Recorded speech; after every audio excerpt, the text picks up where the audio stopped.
I think that every manufacturer is capable of making some pretty terrible engines.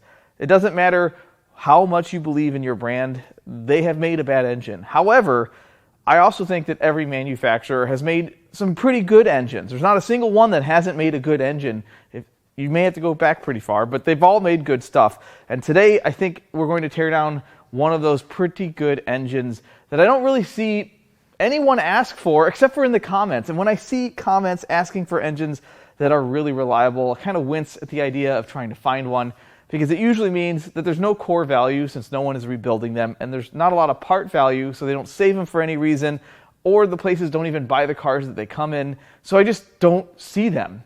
But one day, one time, a few months ago, I was crawling through a scrap bin, digging out some other engines, and I found this. This is the 2.5 liter Volkswagen Inline 5. Yes, it's a 5-cylinder, the very first Volkswagen 5-cylinder we've had on the channel, and it might be the first 5-cylinder ever that I've torn down on the channel. Regardless, this is sometimes known as the 07K or the CBTA. This is an engine out of a 2011 Volkswagen Jetta.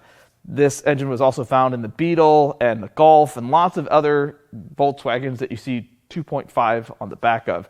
And these engines seem to be really good. They have a great exhaust note. They seem to be very reliable. They're fuel efficient. And I don't really know why they stopped making them unless it was an emissions thing. Now these engines are practically free. You can buy a low mileage 2.5 liter engine for about $350 to $400, which in this line of work, I don't even bother with engines that are that cheap most of the time. So that's why it took so long to find one. It's also been buried at the back of the shop, which I finally dug out, and we're going to tear it down today. The Volkswagen 2.5 liter inline 5 makes 170 horsepower and 177 foot-pounds of torque, which when mated with a manual are especially fun to drive, and they have a great exhaust tone. Unfortunately, with this particular engine, I don't really have any details. I couldn't find a VIN anywhere on here. There's not even a serial number. And this thing is also really stripped. Beggars can't be choosers. This is the first one of these I've been able to come across. It has no manifolds, has no spark plugs. It's going to be a pretty quick teardown. You may notice that this is not on my engine stand, and that is because, like many Volkswagens and Audis, the timing chain is at the rear of the engine. And so if I mounted it on my stand, I could not get the whole thing apart. And there's not really anywhere to mount it to this side. And I think there's too much stuff on the front and back, and there's probably a special adapter.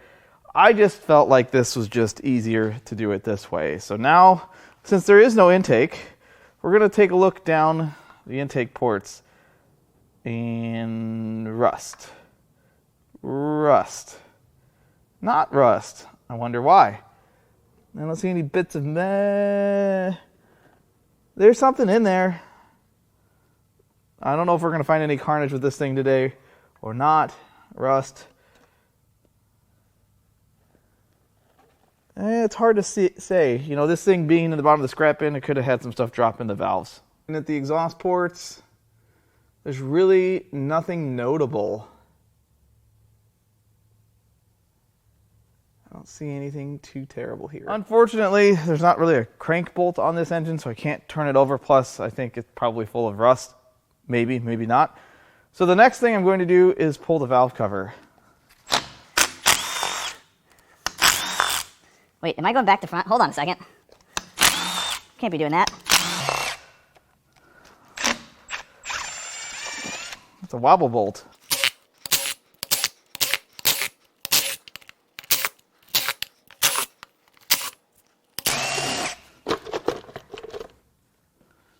Ooh. Well, it's clear to me that whoever owned the vehicle this came from did not prioritize oil changes at all. This is super dingy and dark, lots of oil deposits. If you look down here in this corner, it looks like there's some glitter, some sparkly stuff. Yeah, that's not supposed to be there. Now I don't see any valve train out of place or any major cam damage from this vantage point, but it's not looking good. The next first thing I'd like to do is remove this, I don't know if this is a thermostat or a coolant housing, so that I can unbolt the upper timing cover. Wait, that's not an 8. Is that a 10? It is a 10.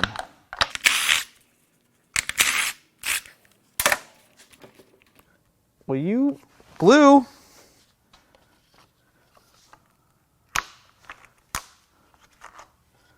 Nope, it's just a housing. I think I broke it. Oh, no. Now, let's unbolt the upper timing cover.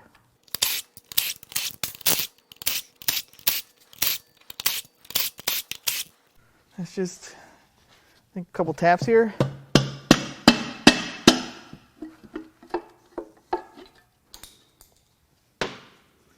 Well, the chain's still present.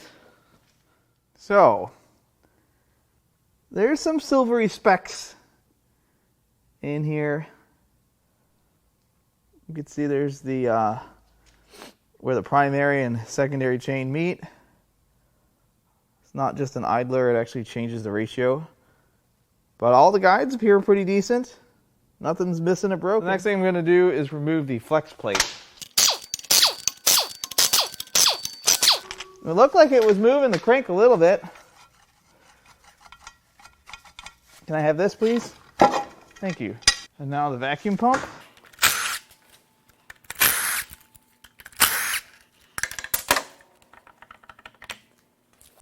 Now we're going to make an effort to unbolt the lower timing cover. And I'm not quite sure how this comes off other than zipping some bolts out. I know there's some bolts to go from the cylinder head to the timing cover. I don't know if we're going to be able to get this off. I think that wood's going to be in the way. I'm going to stop yapping.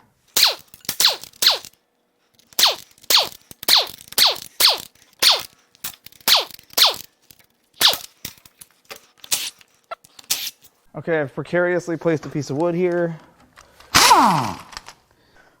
Now these 2 bolts, I think I got 2 of the other ones out already. Well, I found another bolt. It's a good thing I didn't start prying. This thing is one dirty engine.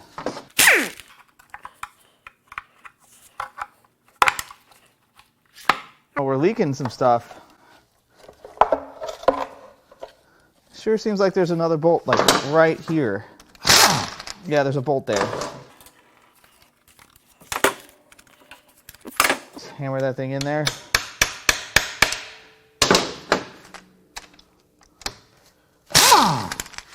I bet it comes off a lot easier now. Oh, something just fell. That looked important. And we're off. Would it really be a European engine if it had perfect timing guides? See? It's got a broken one. Now, I would suspect that's probably somewhat of a common issue. I really don't know.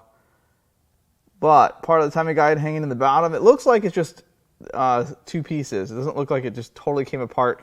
So I don't think we're going to find any in the sump or pickup tube or screen. The rest of this looks pretty all right.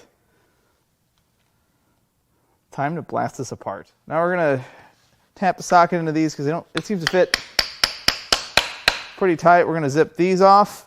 We're going to zip this one off. We'll peel the whole timing system off. Ooh, what's happening over here? It's getting excited.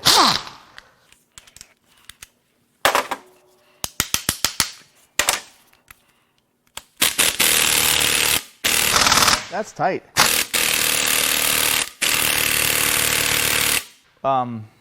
Please?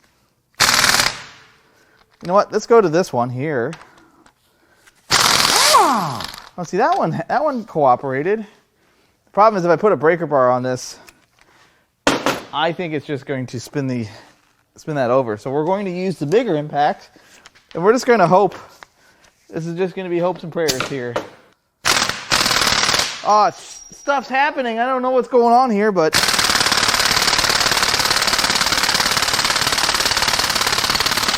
we're fixing it. I don't think we're fixing it. So that bolt doesn't want to come off. And we probably just damaged the whole engine. The whole engine's bad now. Broke a timing guide. Well, that was a disaster, wasn't it? Well, I guess we could zip some other bolts out. Maybe we don't need to take that off. One thing I'm noticing is that the oil coming out of places in this engine is super clean. Not really anything like what the rest of the engine looks like. So I think they've probably tried to change the oil too little, too late. What happens when I pull on this? It comes off. There's our secondary chain. I guess we could zip those bolts out, but I feel like we don't need to do that yet. There's a nice guide. That one is unbroken and original. Well, it failed that test. Let's start unbolting some stuff with the primary chain here.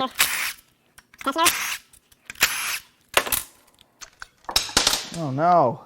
So there's the tensioner. The guide looks pretty good. You can see there's a place to put the pin, keep that compressed. Let's keep on zipping. Now we're really coming apart.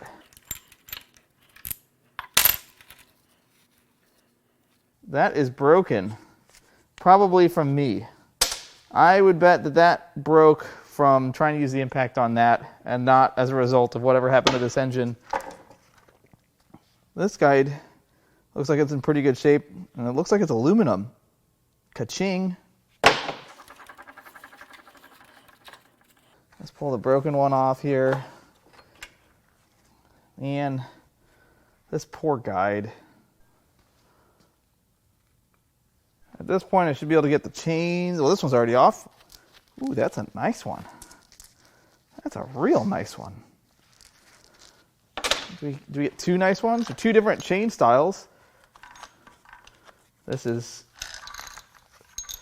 There we are. See, they give you both types. One's a Morse link. That's this one here.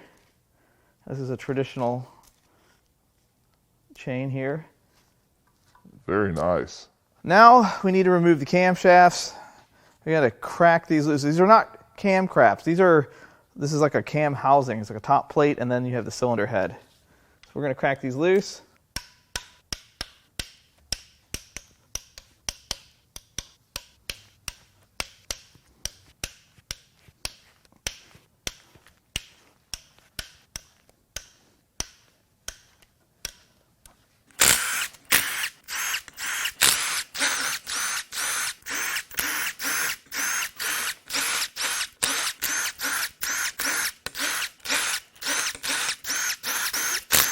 All right, now we're just going to carefully pry this up. Okay.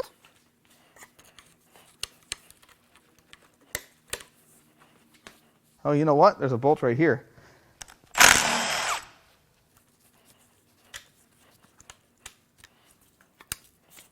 Is this going to come off easy?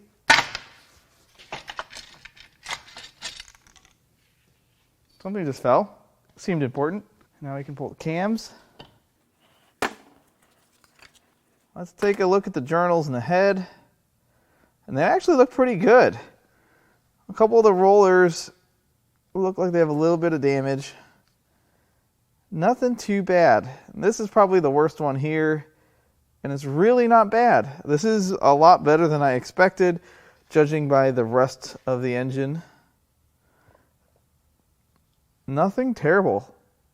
And as such, the camshafts don't look too bad either. I have no idea what the value is in this engine, if there's anything. And typically an engine that has not a lot of value complete has even less in pieces.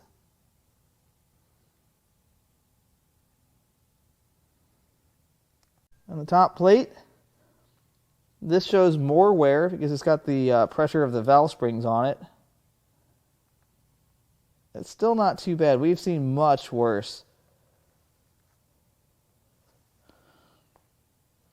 That is pretty bad right there, but that could have happened when I was,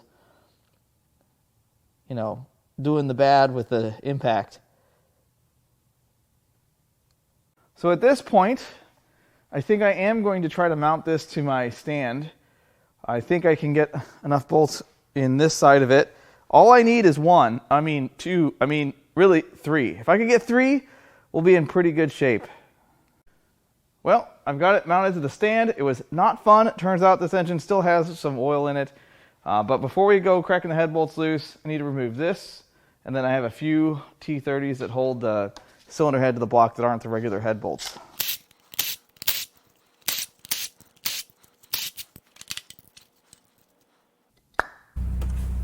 taking shrapnel.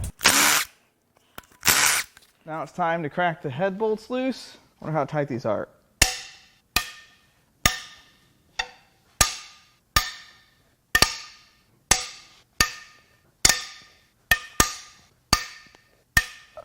Now we'll zip them out.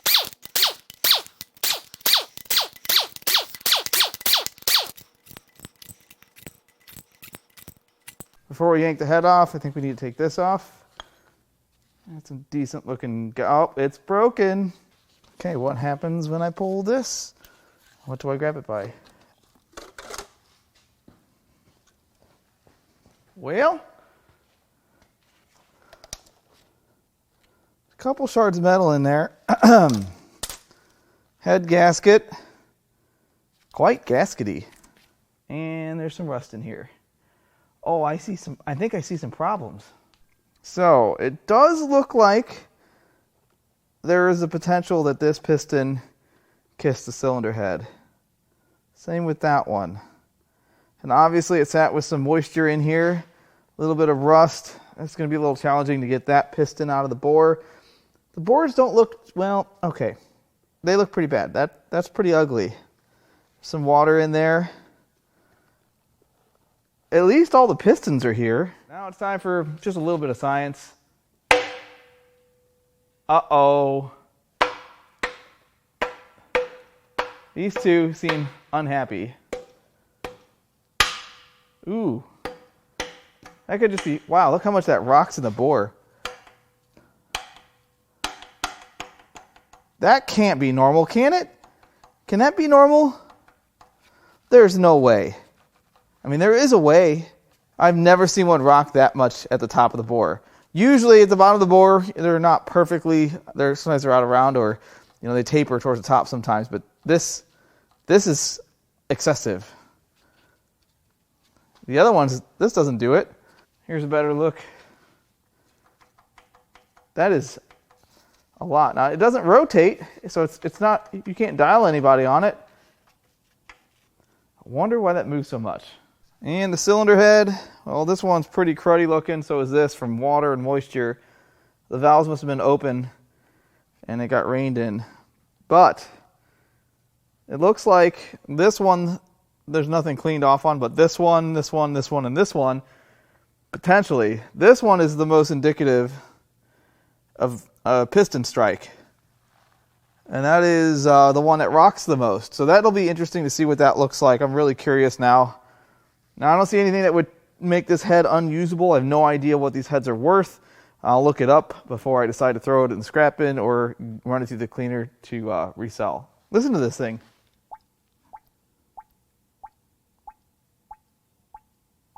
What is happening in this? Next, we're going to take a minute and remove the accessory bracket and the oil cooler in this apparatus. Just going to clean this thing up just a little bit. I don't see what's holding this on. Let's get blue. And it's off. Now this thing, is that it? I think that's it. Maybe not. Did that do anything for us? We have blue right here. Let's see if we can get that off. In fact, it did not, and I see what I could have done. There's a bolt right here. Oh, that's much easier with the bolts out. There's more bolts. Come on.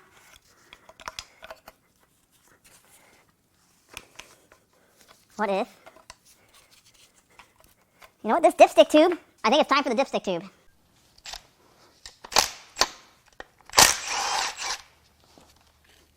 Look at that. No drama. We can return to this. Oh, we're leaking a little bit of coolant. The oil cooler is off. Now it is time to remove the water pump. What the? Get out of here. We're just going to give it a couple taps to gently get it out of here.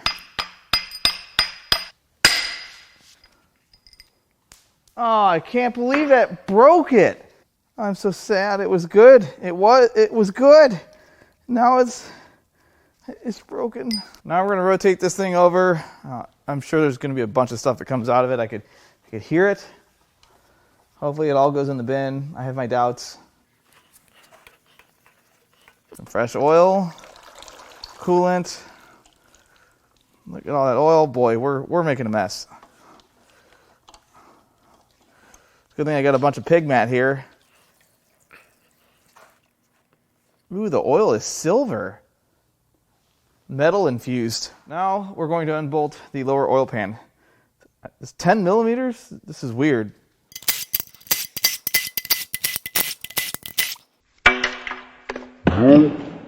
And it's gone. All right, I got it back. Let's continuing.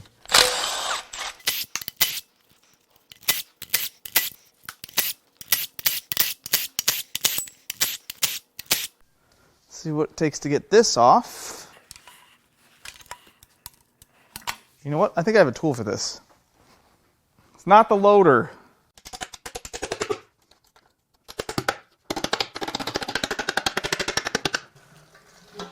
Oh yeah.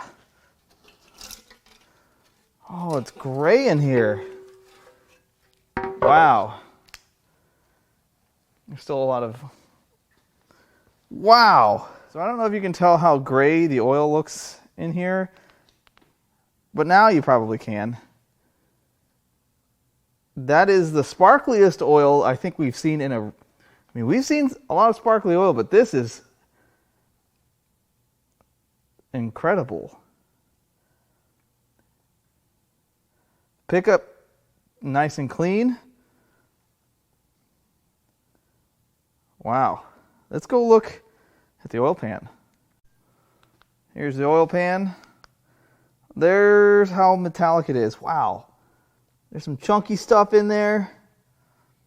This is exceptionally silver. Here, I'll show you. Look at that. Minced. Next, we'll unbolt the pickup.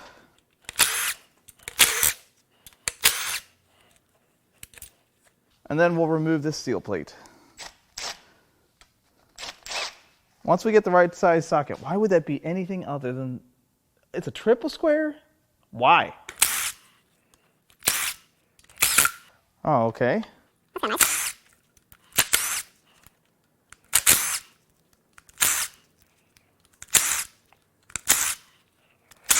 I think that's by design, maybe? Or actually, no, that's just dented in, and that worked out really well. So if you want to pull this, just peen the edge of this plate to where the bolt can't come past it, and it just pulls it right off. Now we're going to rotate this over and drain some more of this liquid metal.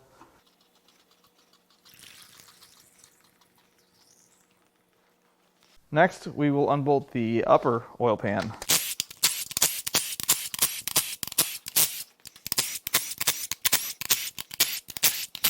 All right, hopefully this just pops right off. There's a ledge right here. Yeah. And there you have it. Oh. Well. Next, let's unbolt the oil pump. Nope, not like that. This is going to be the last teardown with this impact.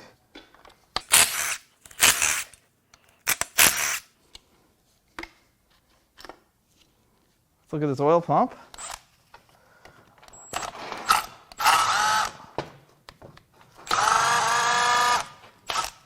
Doesn't really spin over that well. Lots of resistance.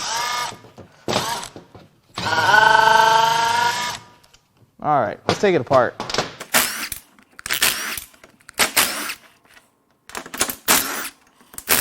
Oh, it's spring loaded.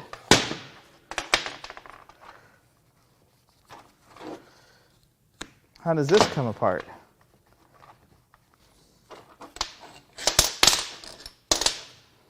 Does this come apart? That's interesting. I have to figure out a way to lock it up to take this off to get the whole thing out. How can I do that? Oh, I've got an idea. What if I take that, and for good measure, we'll do that and that. If that doesn't do it, it should have.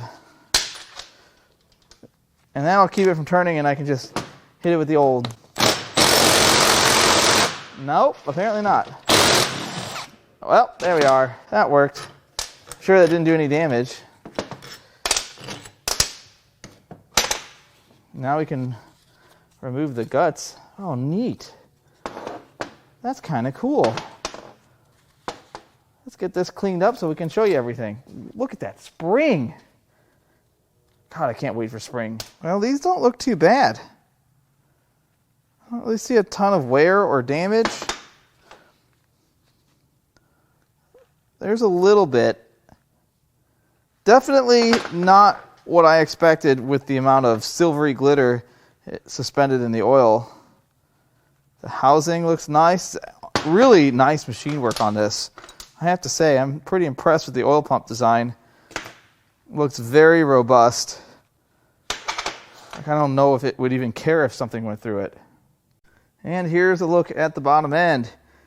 Whew, that's pretty charred looking. Those two got quite warm. And then that's what they're supposed to look like.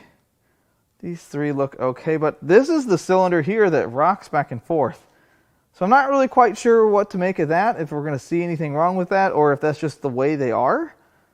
Either way, it is time to pull the rods and pistons. First, let's see if we can turn this thing over. This is the first real attempt to move this thing. Oh yeah, it turns over nice. I had some concerns about the rust. That doesn't seem to be too bad. Uh-oh. That one's too bad. I can hear some bad sounds as I turn it over. Let's see if we can find a position to get the majority of these. Yeah, right like so. I should be able to get all of them cracked loose in that position. Let's crack some bolts loose.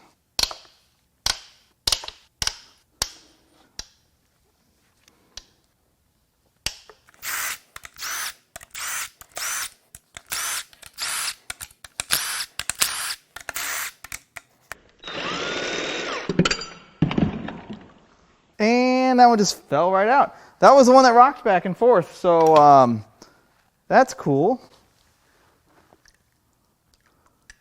I'm going to go set that over here and let it drain a little bit.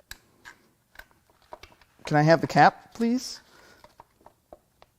Oh, that's ungood feeling. I know what'll do it. Oh. Well,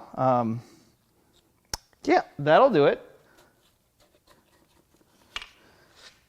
So that's what we're looking at. I can't tell if that's an actual bearing on there or if that's just part of it stuck in the oiling hole. Either way, that's a problem. Let's see if we can knock this first one out.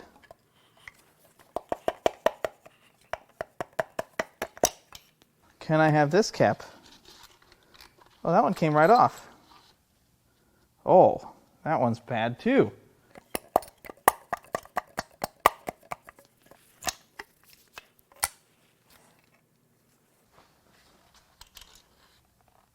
Well, that one's nice.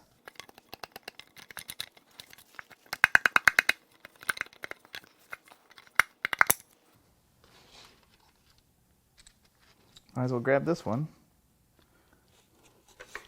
I will say this moves really easily. Now we're going to unbolt the main cap so we can pull the crankshaft.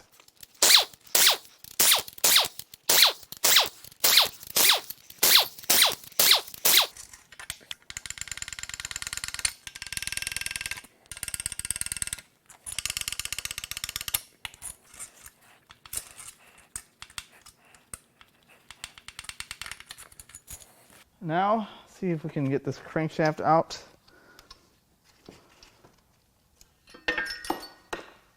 Well, this is a wreck. A lot worse than I initially thought. So here are what's left of the rod bearings, and these are rough. They were spun. Look at the debris on there. This is its neighbor, same thing. And look at the color difference at the bottom of the rods. Look how much friction and heat there was. This was at least glowing red, maybe orange or orange, however you were supposed to say that word. And then you get to these, and these look better, which is terrible to say because that's still terrible. This cylinder is the nicest one. And then I lost a shell when that one fell into the tub, and I didn't feel like fishing around for it. But that's also not that great. But let's get to the rods and pistons. So obviously we know that the ends of these are damaged. I think this one was rolled over on itself, so that one was spun. That one was spun but not rolled over on itself. And this one, modest skirt wear. Doesn't look too terrible. This one a little bit worse. This one has evidence of striking the cylinder head. Hopefully it doesn't press charges. That one looks all right, as does this one. Just a little bit of skirt wear. No damage to the crown of the piston. Now this one takes the cake. So this is the good side. This was the one that rocked back and forth, and this is why, because this is the bad side. I don't think we've ever seen one this bad. That is absolutely destroyed. Now the thing I can't really understand is why. Why did this one come apart when these are perfectly fine?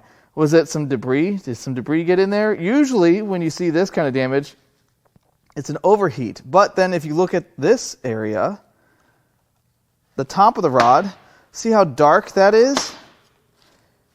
And see how not dark that is?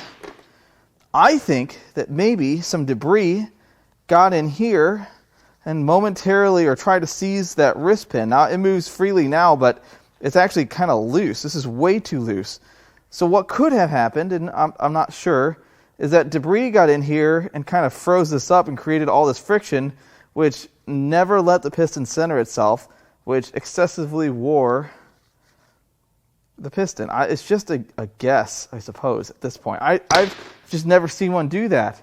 Now let's go to the main bearings. The main bearings, the front ones are torn up, and they get better as they go towards the back. It's still not good. And the crankshaft, this is what's interesting. So the oiling hole, completely clogged, journal 1. That main is damaged. This is journal 2. I don't know where the oiling hole is. Oh, there it is. Totally clogged, totally plugged up, and that's what happens when those bearings move. The rest of these all have pretty moderate damage. This crank is bound for the scrap bin. So let's look at the block. Here's the front, the front of the engine. Some vertical wear, pretty heavy. Its neighbor, pretty similar. Anytime that you have bearing damage, there's usually excess wear in the bore. Not always, but most of the time. And there's our rust line. This was probably the nicest bore. And then we get to the neighbor here. And this is what we saw earlier. That's really deep. That side doesn't look as bad. But this is the one that rocked. And the bore is gone. I mean, it's still present, but it is absolutely destroyed. You can see there, it looks like there's some fused aluminum to it.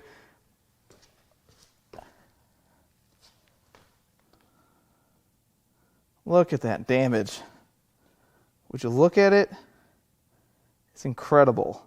While this engine did not chuck a wrist pin onto the moon, it was still much worse than I anticipated. I knew I'd find something wrong with it. I don't enjoy taking apart good engines, but this was way worse. I did not expect to find what we found, and it waited to show us until the very end. Now, there's two scenarios that I can foresee that caused this type of damage. Number one is that it was starved of oil, which would explain why the main bearings looked better and the rod bearings looked worse. It's rolled over a couple rod bearings, some material got in the wrist pin and destroyed a piston, and they just ran it until it started making the worst noises on the planet, and then they shut it off and replaced the engine. That's one scenario. I mean, obviously this engine was not well maintained. It didn't look like it had timely oil changes. It was not in great shape. Again, I don't know the miles, so maybe this thing has 300,000 miles on it. It's unlikely because they replaced the engine, but you never know. The other scenario that I can see is that this engine overheated, and when these engines overheat, the pistons can swell, and then that's what could cause all the damage. And after it did that, it ran all of that aluminum from the piston through the entire engine, which wiped out everything. Now, I didn't see any other signs on this engine that it was overheated. There was nothing melted that was plastic. There was no breach in the head gasket. I didn't see any cracks in the cylinder head. But I don't know exactly which scenario is more plausible. Either way, this thing was wrecked. It takes a lot to break these things. These are very reliable engines, especially when paired with a manual. They're great fun to drive. I would never be scared to own a 2.5 liter manual transmission Volkswagen. And I'm not a big VW or Audi guy, but those are really good vehicles.